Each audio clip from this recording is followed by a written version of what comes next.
જય હિન્દ, જય ભારત, જય ગૌ માતા, જય રાષ્ટ્ર માતા. સાથીઓ, હું છું અર્જુન આંબલિયા ફ્રોમ દ્વારિકા.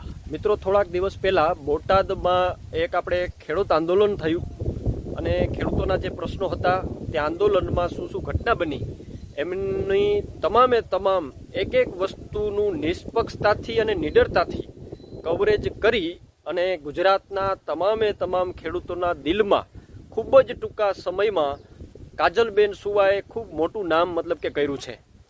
ત્યારે એમની ચેનલ ઉપર આમ તો ઘણા સમયથી અમારે ચર્ચા હાલતી હતી અને એમની ચેનલ ઉપર મારે જ્યારે ડિબેટમાં જવાનું થયું અને ત્યારે અમારે ચર્ચા થઈ અને વિસ્તાર કે ત્યારે એમ અંદરથી એવું થયું કે નહીં, આ દીકરીમાં એવી તાકાત છે અને આ દીકરીની જે ધગશ છે, એનું જુનૂન છે, એ એને આખા ગુજરાતના સર્વશ્રેષ્ઠ પત્રકાર એક દિવસ બનાવશે.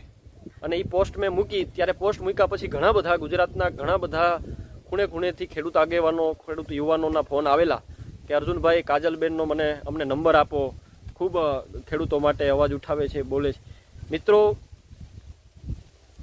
વાત મારે મેન એ કરવાની છે કે આજે એ દીકરી જો એક દીકરી થઈ અને જો સત્ય માટે બોલી શકતી હોય, સત્ય માટે અવાજ ઉઠાવી શકતી હોય, તો મિત્રો, હું તો એવા યુવાનોને કહું છું કે જે મૂછો રાખે છે, જે પોતાને મર્દ સમજે છે.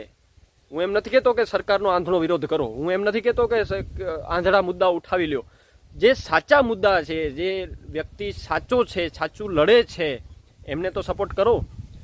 બાકી ખાલી માત્ર ને માત્ર સોશિયલ મીડિયામાં આવી અને બીજાને બદનામ કરવા માટે, જે પોતાના કે આકાઓને રાજી કરવા માટે દારૂ પી અને વિડીયા બનાવે છે, એને આખા તમામ લોકો સાંભળે છે, લોકો સપોર્ટ કરે છે. તો મારી આપ સૌને વિનંતી છે કે અત્યારે હાલત શું છે, ખાસ કરીને ખેડૂત યુવાનોને મારી વિનંતી છે કે આજે આખું વર્ષ જ્યારે ખેતરમાં મહેનત કાઢી, મજૂરી કરી અને આજે જ્યારે વાત આવે જ્યારે વેચવાની, તો અત્યારે ભાવ નથી. મગફળીનો ભાવ 800 થી 900 રૂપિયા છે. ખરેખર તમારા દિલને પૂછો.